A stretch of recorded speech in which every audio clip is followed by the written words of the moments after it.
ଆଲୋ ବୋହୁ ବୋହୁଲ ଚାହା ଟିକେ ଆଣିଲୁ। ଓହୋ କାଲି ଠାରୁ ପୁଅଟାକୁ କହିଲେଣି ପାନ ପତ୍ର ଦିଟା ସରି ଯାଇଛି ଯେ ପାନ ପତ୍ର ଦିଟା ଆଣିବୁ। କେମିତି ପାନ ଖଣ୍ଡେ ଖାଇବି। ଯାଉଛି ନଟିଆ ଦୋକାନରୁ ପାନ ଦି ଖଣ୍ଡ କିଣିକି ଆଣିକି ଖାଇଦିଏ, ତା ଭିତରେ ବୋଉ ଆଣିକି ଚାହା ଟିକେ ଦେଇଦବ। ଚାହା ଟା ପିଇ ସାରିକି ପାନଟା ମୁଁ ଖାଇଦେବି। ଆଜି କଣ ନଟିଆ ନାହିଁ? ଇଏ କିଏ ବା? ଇଏ ବୋଧେ ତା ଝିଅ ହେଇଥିବ। ହଁ ଲାଗୁଛି ସେଇଭଳିଆ। ତାର ଯିଏ ଥାଉ, ମୋର ପାନ ଆଣିବା କଥା ପାନ ନେଇ ଆସିବି। ଏତେ କଥାରେ ମତେ କଣ ମିଳିବ ବା? ଜେଜେମା କଣ ନବ କି? ମତେ ଧଣିଆ ଲୁଣ ଚିହ୍ନ ମାରିକି ପାନ ଦି ଖଣ୍ଡ ଦେଲେ ଦେ। ହଉ ହଉ ଜେଜେମା ମୁଁ ଦଉଛି, ତମେ ଛିଡା ହୁଅ, ମୁଁ ସାଙ୍ଗେ ସାଙ୍ଗେ ତମକୁ ଭାଙ୍ଗିକି ଦେଇ ଦଉଛି। ଆଲୋ ବୁଢୀ, ଏଇ ତ ବାପ କୁଆଡେ ଯାଇଛି କିଲୋ? ଆଜି କଣ ତୁ ଦୋକାନରେ ବସିଛୁ? ଜେଜେମା ବାପା ଟିକେ ବ୍ୟାଙ୍କ ଯାଇଛନ୍ତି ତ, ସେଥିପାଇଁ ମୁଁ ଦୋକାନରେ ବସିଛି। ହଉ ମୋ ପାନ ଦେ, ତାହେଲେ ମୁଁ ଯାଏ। ମୁଁ ଚାହା ଟିକେ ପିଇ ନେଇଲ ବୁଢୀ। ମୁଁ କହିଲି ପାନ ଦି ଖଣ୍ଡ ଆଗେ ନେଇ ଆସେ, ତାପରେ ଆସିକି ଚାହା ପିଇବି। ମା ତ ଚାହା ପିଇବେ କହୁଥିଲେ, ଏଇଠି ଥିଲେ, କୁଆଡେ ଗଲେ କି ମା? ମା କୁଆଡେ ଗଲା କି? ଏଇ ନଟିଆ ଦୋକାନକୁ ଯାଇଥିଲି ପାନ ଦି ଖଣ୍ଡ ଆଣିବା ପାଇଁ। ପାନ ଦି ଖଣ୍ଡ ଧରିକି ଆସିଲିଣି। ଦେ ମତେ ଚାହା ଦେ, ମୁଁ ଟିକେ ପିଇଦିଏ। ମା ତୁମେ ଚାହା ପିଉଥାଅ, ମୁଁ ଟିକେ ବାଡିରୁ ଆସେ, କଣ ପରିବା ହେଇଛି ନା ତୋଳି ଆଣେ ରୋଷେଇ କରିବି। ତୁ କାହିଁକି ଯିବୁ? ମୁଁ ଥାଉ ଥାଉ ତୁ କାହିଁ ବାଡିକି ଯିବୁ? ମୋ ବୋଉ ବାଡିକି ଯିବନି। ତୁ ରହ, ମୁଁ ଯାଉଛି ବାଡିରୁ ତୋଳି ଆଣିବି। ଠିକ ଅଛି ମା, ଆପଣ ଯାଆନ୍ତୁ ତୋଳି ଆଣିବେ। ଜୟ ମହାକାଳ, ଘୋର ବିପତ୍ତି, ଘୋର ବିପତ୍ତି, ଘୋର ଅନିଷ୍ଟ। ପୁତ୍ରୀ ଏମିତି କୁହନ୍ତିନି, ମୁଁ ବାବା ଜୟକାଳ। ମୁଁ ଆସିଛି କରମଙ୍ଗା ଗଛ ତଳେ ବୁଦାରେ ରହୁଥିବା ହୁଇ ହୁଙ୍କା ବାବା ମହାକାଳ।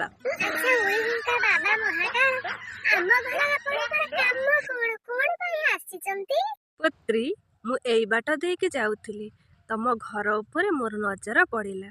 ମୁଁ ଜାଣିବାକୁ ପାଇଲି ଗୋଟେ ଦୁଷ୍ଟ ଶକ୍ତି ତୁମ ଘରକୁ କବ୍ଜା କରିକି ରଖିଛି। ହେଲେ ବାବା, ସେ ଦୁଷ୍ଟ ଶକ୍ତି ତ ଆମର କାହିଁ କିଛି କ୍ଷତି କରୁନି।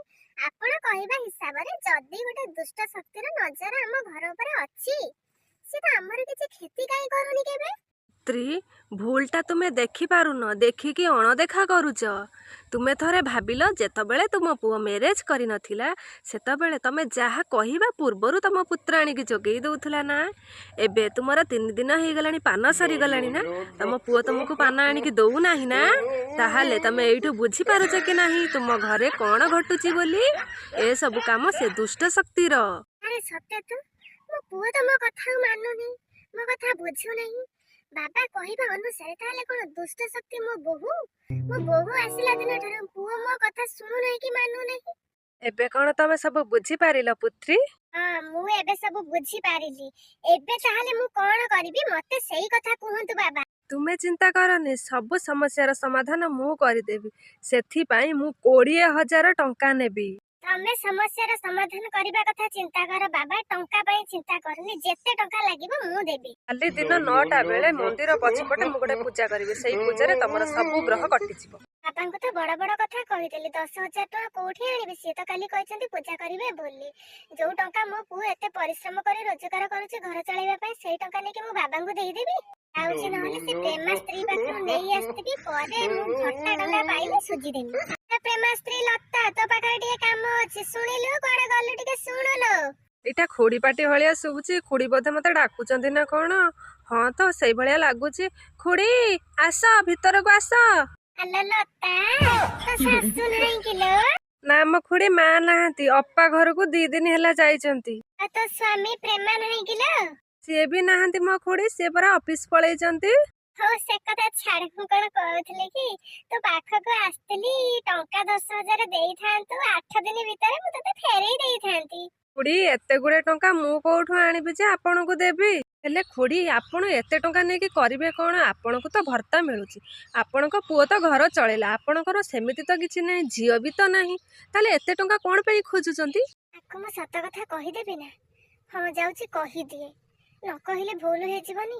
କଥାଟାକୁ ଲୁଚେଇବା ଠିକ ନୁହଁ। ହେଲୋ ଲତା, କାଲି ଜଣେ ବାବା ଆସିଥିଲେ। ସିଏ ମତେ କହିଲେ ମୋ ଘରେ କାଳେ କାହାର ଗୋଟେ ନଜର ଲାଗିଛି, ଶାନ୍ତି ପୂଜା କରିବେ ବୋଲି। ସେଥିପାଇଁ ସେ 10,000 ଟଙ୍କା ନେବେ। ସେଇ ଟଙ୍କା କୋଉଠୁ ଆଣିବି ବୋଲି ତୋ ପାଖକୁ ଆସିଥିଲି ଲୋ। ଖୁଡି ସେ ବାବା ଜୟକାଳ କି? ହଁ ଲୋ, ତାଙ୍କ ନାଁ ଜୟକାଳ। ତୁ କେମିତି ଜାଣିଲୁ କିଲୋ ଲତା? ସେ ବା ଆମ କତରୁ ଠକେଇକି 10,000 ଟଙ୍କା ନେଇଯାଇଛନ୍ତି। ଆମେ ବା ତାଙ୍କୁ ଖାଲି ଖୋଜି ବୁଲୁଛୁ, ପାଇଲେ ତାଙ୍କୁ ଛାଡନ୍ତୁ ନାହିଁ। ଏମିତି କଥା କିଲୋ? ସେଟା କଣ ଠକଟେ କିଲୋ? ଆମକୁ ତ ଠକେଇ ଦେଇଥାନ୍ତା, ମୁଁ ଏଇନା ବର୍ବାଦ ହେଇଯାଇଥାନ୍ତି। ତୁ ମତେ ବଞ୍ଚେଇ ଦେଲୁ। ହେଲେ ଖୁଡ଼ି ତମେ ତାଙ୍କୁ ଡାକ, ସିଏ କାଲି ଆସିକି ପହଞ୍ଚିଲା ପରେ ଆମେ ଯାଇକି ସେଇଠି ପହଞ୍ଚିଯିବୁ। ହଉ ତାହେଲେ ଠିକ ଅଛି, କାଲି ପାଇଁ ସବୁ ରେଡି ହେଇକି ରୁହ, କାଲି ତା ଚୁଟିକି ଧରିକି ଘୋଷାରିବା। ତୁମ୍ବା ତୁମ୍ବା ତୁମ୍ବା, ମୁଁ ଆସିଗଲି ପୁତ୍ରୀ, ଚାଲ ଏବେ ଆମେ ପୂଜା କାର୍ଯ୍ୟ ଆରମ୍ଭ କରିବା। ହଉ ବାବା ଚାଲନ୍ତୁ, ଆପଣ ଆଗରେ ଚାଲନ୍ତୁ, ମୁଁ ପଛେ ପଛେ ଯାଉଛି। ଆମକୁ ଠକେଇକି ମନ ଶାନ୍ତି ହେଲାନି, ଏବେ ଆସୁଛୁ ଖୁଡ଼ିଙ୍କୁ ଠକେଇବା ପାଇଁ? ଏ ପୁତ୍ରୀ ତମେ କିଛି ଠିକ କଲନି, ଏ କନ୍ୟାଙ୍କୁ କୁହ ନିୟନ୍ତ୍ରଣରେ ରହୁ, ନହେଲେ ମୋ ଅଭିଶାପର ଶିକାର ହବ। ବଡ ଗିଆ କହୁଛି କିଛି ଠିକ ହେଲାନି, ଭଲରେ ବଡ ଗିଆ ଏଠୁ ପଳା, ନହେଲେ ତା ଚୁଟିକି ଧରିକି ଉପାଡ଼ି ଦବୁ। ତୁମ୍ବା ତୁମ୍ବା ତୁମ୍ବା, ଘୋର ଅନିଷ୍ଟ।